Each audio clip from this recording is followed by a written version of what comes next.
Welcome to this explainer. You know, broad history books are great, but what if we bypass them entirely? What if we reconstruct the life of a 19th century American using literally nothing but the paper trail he left behind? We're getting right down to the micro level today. We're talking receipts, legal decrees, and the actual ink signatures of a man who lived 2 centuries ago to see exactly what we can learn about his world. So, what does a person actually leave behind after 71 years of life in the 1800s? Well, obviously, they didn't leave a digital footprint. No social media, no email archives. Instead, their entire existence, their wealth, their family dynamics, their role in the economy, it was all recorded in county courthouses, locked away in massive, heavy, leather-bound ledgers. Just look at this beautiful yet incredibly dense cursive. It's our first real clue in this historical detective story. This is a scan of an original 1834 document, and the ink has survived for nearly 200 years. Now, it definitely takes a second for our modern eyes to adjust to this kind of handwriting, right? But once you tune into it, these pages literally begin to speak. They tell us exactly who this man was and what mattered most to him at the very end of his life. Section 1. Meet the Fields family. Every paper trail has to start with a name. Our subject today is Robert Nelson Fields. He lived for 71 years, and his life timeline perfectly mirrors the grand migration patterns of the early American South. Born in Virginia in 1768, just before the American Revolution, by 1790 he moves south to North Carolina, gets married, and then, like thousands of others chasing new land and opportunity, he pushes westward over the mountains, eventually passing away in Williamson County, Tennessee in 1839. Translating those dense family group records gives us a crystal clear view of his wife Mary, who actually went by Polly, and their many children. Looking at this, you can see they had a massive family, which, was incredibly common for an agrarian household back then. Ambrose, Absalom, Matilda, Betsy. Keep those names in mind, because they aren't just names on a chart. They're about to become the main characters in the story of his estate. Section 2.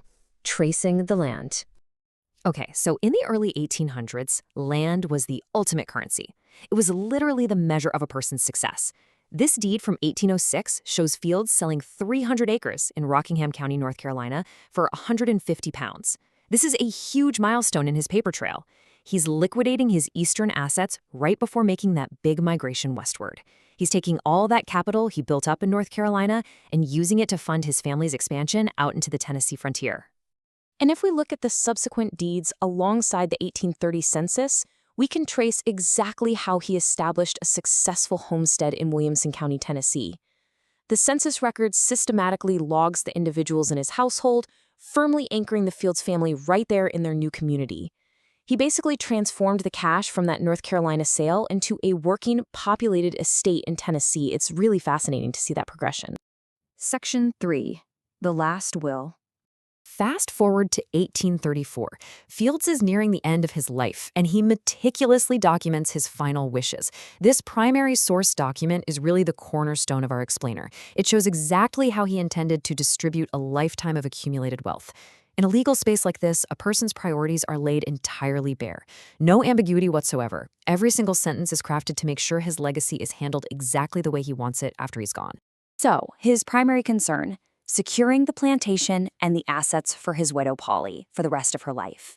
The legal phrasing he uses is actually super interesting. I lend unto my loving wife. Did you catch that? I lend. He's making absolutely sure she has the full benefit of the estate to support herself, but he's structuring it so that the foundational assets, the land and property, will eventually pass down to their children after she passes away. He's also very specific about dividing up his dwelling, lands, and money among his children. He specifically notes that his daughters Betsy, Matilda, and Masha are to receive his dwelling and land, specifically ensuring they'd have a home if they remained unmarried. He throws in an extra $100 to several daughters to balance out previous gifts, and he names his sons Ambrose and Absalom as the executors. They're the ones tasked with actually carrying out all these complex instructions. Section 4. Slavery in the estate. To understand this era accurately, we have to unflinchingly examine how the legal system of the 1830s treated human beings as property within these exact same estate documents. The historical reality is stark. Everyday farm tools were legally inventoried and transferred in the exact same manner as enslaved men, women, and children. In the pages of Fields' will and estate inventory, you'll literally see axes, plows, and spinning wheels listed right alongside human names: Martha, Petting, Patsy, and John Henry. Tabulated, valued in dollars and cents, and bequeathed to family members as components of the estate's overall wealth. Now, take a look at this specific document from 1839, which details the administrative hiring out of these individuals to Fields' own children. After Nelson Fields passed away, his estate was still a legally operating entity. The administrators had to figure out what to do with the enslaved people on the plantation, and this piece of paper neutrally logs the exact financial transactions that happened as a result. It's sobering to read. We see Martha hired out to Nelson's daughter, Matilda, for $32 until Christmas of that year.